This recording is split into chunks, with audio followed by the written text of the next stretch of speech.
అవుతున్నట్టుంది. ఒక 5 నిమిషాలు ఆగండి, దర్శి కూడా మాట్లాడేస్తాడు. మా మొత్తం టీం మాట్లాడేసినట్టు అవుతుంది. అరవింద్ గారు మీరు మాట్లాడేస్తుందా? గౌరీ గారు మీరు మాట్లాడేస్తుందా?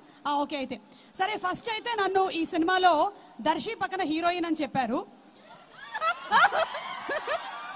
అయితే యాక్చువల్లీ నా ఏజ్ దర్శి ఏజ్ కన్నా చిన్నగా ఉంది అని చెప్పి వద్దని చెప్పారు డైరెక్టర్. దాంతో ఆ తర్వాత మళ్ళీ మీకు ఏం క్యారెక్టర్ అంటే అప్పుడు ఇలా ఒక మంచి పవర్ఫుల్ కానిస్టేబుల్ అని చెప్పి తీసుకోవడం అయితే జరిగింది. సీన్ చేసిన తర్వాత కానీ నాకు తెలియలేదు అది పవర్ఫుల్ కానిస్టేబుల్ కాదు, పవర్లెస్ కానిస్టేబుల్ అని. ఇంత మోసం చేస్తారని నేను అనుకోలేదు. ఇతని మీద section 221 divided by 22 -11 ABC case ఒకటి పెట్టాలనుకుంటున్నాను. బట్ కుర్రాడికి ఇంకా పెళ్లి కాలేదు కాబట్టి వదిలేస్తున్నాను. పెళ్లి చేసుకున్న తర్వాత అంతకన్నా పెద్దది ఏముంటుంది, అదే పెద్ద కేసు అవుతుంది, వదిలేద్దాం. ఇక పక్కన నించున్నారే ఈయన గామి అనేటువంటి సినిమాకి కూడా డిఓపి మా విశ్వనాథ్ గారు. అసలు ఆయన ఫ్రేమ్స్ పెట్టారంటే పెట్టినట్టుంటుంది. అలాగే 8 వసంతాలు సినిమా కూడా ఆయనకు ఒక చాలా గొప్ప క్వాలిటీ ఉంది. హీరోయిన్స్ ని ఆయన ఎప్పుడు చాలా అందంగా చూపిస్తూ ఉంటారు.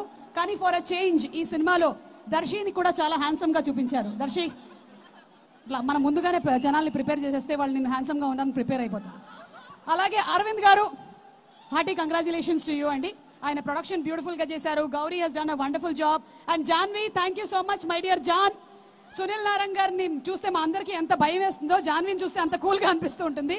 ఏమైనా ఉంటే మేము సునీల్ గారికి చెప్పాము జాన్వి జాన్వి అని వెళ్ళిపోతూ ఉంటాము. So thank you so much Jahnvi. And అలాగే ఆనంది, నా రోల్ కొట్టేశావు but it's okay, you did a great job, పర్వాలేదు. But whatever said and done, glamour విషయానికి వస్తే నేనే కొంచెం ఎక్కువ గ్లామరస్ గా కనిపించానని చెప్తున్నారు. And Darshi, he is one. అసలు దర్శిని నేను ఈ యాంగిల్లో ఎప్పుడు చూడలేదు. నేను ప్రీ రిలీజ్ ఈవెంట్స్కి వచ్చినప్పుడు యాంకరింగ్ చేస్తాను, కానీ నేను ఆన్ సెట్ పర్ఫార్మెన్సెస్ చూసినప్పుడు he such a natural actor. He simply superb Darshi, great acting.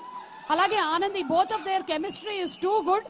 And Navaneeth has come up with a very very different kind of script. ఈ రోజు రాని వాళ్ళు ఇంకో 2 ఉన్నారు నాతో పాటు, నా తోటి కానిస్టేబుల్స్ రామ్ ప్రసాద్ అండ్ హైపరాది. వాళ్ళు ఇద్దరు స్విట్జర్లాండ్ కి చెక్కేశారని తెలిసింది. అవును, అక్కడ ఉన్నారంట దొంగలు.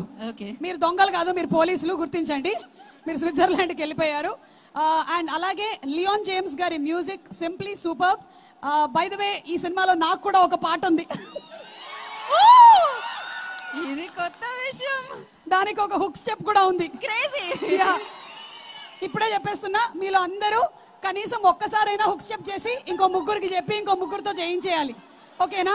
లేదంటే మాకు ఇదంతా #, వాళ్ళకి చాలా తలకాయ నొప్పి అయిపోతుంది హుక్ స్టెప్స్ చేయించడం. నేను ఇక్కడే చెప్పేస్తున్నాను, మీరు అందరూ చేసేసేయండి. అండ్ ఇక్కడే వెనకాల దాక్కొని ఉన్నటువంటి Aditya, thank you so much. అతను ఎప్పుడైనా సరే వేరే వాళ్ళు ఎవరైనా షీల్డ్ తీసుకుంటూ ఉంటాడు ఇలా. సో ఇప్పుడు కూడా #మనోజ్ షీల్డ్ లో ఉన్నాడు ఆదిత్య. అండ్ ఐ థింక్ అందరి పేర్లు కవర్ చేసినట్టున్నాను నేను. ఎవ్రీబడి.